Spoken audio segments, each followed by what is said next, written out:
कोविड-19 के मामलों की कुल संख्या भारत में अब 1000 के पार जा चुके और ऐसे में इसको लेकर लोगों में चिंता बढ़ रही है। अब सभी को यह जानने में दिलचस्पी है कि आखिर इस बार का वेरिएंट कितना खतरनाक है और क्या वैक्सीन इसको रोकने में कामयाब हो पाएगी।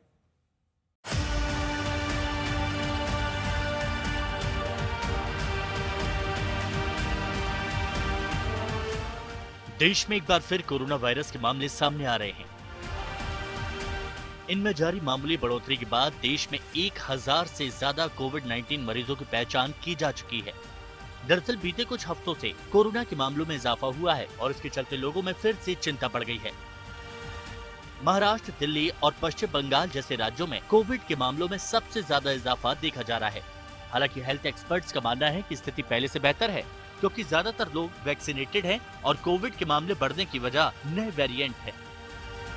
जानकारों का कहना है कि फिलहाल चिंता की बात नहीं है, लेकिन सतर्क रहना जरूरी है क्योंकि ये ओमिक्रॉन का ही एक सब वेरिएंट है जो अब इस समय फैल रहा है और पहले भी देखा गया है सन 2022 से लगातार बीच में कोई सब वेरिएंट आके संख्या उसकी वजह से बढ़ने लगती थी, लेकिन कुछ समय बाद संख्या फिर कम हो जाती थी। जैसा कि भारत में हम देख रहे हैं कि काफ़ी समय से कुछ सर्ज होती है, स्पाइक होती है, तो इसकी वजह से भी हमारी नेचुरल इम्यूनिटी बन जाती है जिसमें हमारी बॉडी के अंदर मेमोरी सेल्स, टी सेल्स या बी सेल्स होते हैं जो अगर जब भी हमें इन्फेक्शन होता है तो उसके अगेंस्ट हमारी एंटीबॉडीज बन जाती है। पर यहाँ पर हाई रिस्क लोगों को ध्यान रखने की ज़रूरत है, जिसमें सबसे ज़्यादा ज़रूरी है अगर उनको लक्षण आते हैं तो अपना टेस्ट ज़रूर कराएं, अपनी मॉनिटरिंग करते रहें, अपने आप को आइसोलेट रखें और सेल्फ मेडिकेशन ना करें।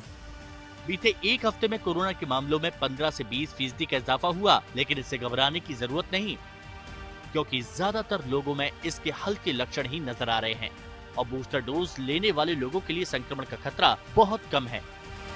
हालांकि इस बीच नए वेरिएंट के बारे में भी जानकारी सामने आई है जो कुछ दिनों पहले अमेरिका में मिला था। कहा जा रहा है कि कोरोना का ये नया वेरिएंट बेहद संक्रामक है और इसके फैलने की रफ्तार बहुत तेज हो सकती है। अमेरिका में इसके पहले ही 1000 से ज्यादा मामले सामने आ चुके हैं। हालांकि अब तक इस वेरिएंट के बारे में कोई खास जानकारी सामने नहीं आई कि ये ज्यादा घातक है या नहीं। राहत की बात यह है कि नए संक्रमितों में बूस्टर डोज लेने वाले लोग काफी कम संख्या में इसकी चपेट में आए हैं। हेल्थ एक्सपर्ट्स के मुताबिक इस नए वेरिएंट को लेकर घबराने की कोई जरूरत नहीं है, लेकिन इसके बचाव को लेकर जरा भी लापरवाही नहीं बरतनी चाहिए। ऐसे में मास्क पहने, सोशल डिस्टेंसिंग बनाए रखें और लगातार हाथ धोते रहें। कुल मिलाकर देखा जाए तो इस बार कोरोना के मामले पहले के मुकाबले ज्यादा नियंत्रित हैं और अस्पतालों में भर्ती होने के मामलों में कमी आई है। इस बार जो मामले सामने आ भी रहे हैं उनकी वजह नए सब वेरिएंट की तेजी से फैलने की क्षमता के साथ ही लोगों में इम्यूनिटी का धीरे धीरे कम होना है। हालांकि WHO ने नए वेरिएंट्स को अभी तक चिंताजनक नहीं बताया है, जो बड़ी राहत का सबब है। आज तक ब्यूरो।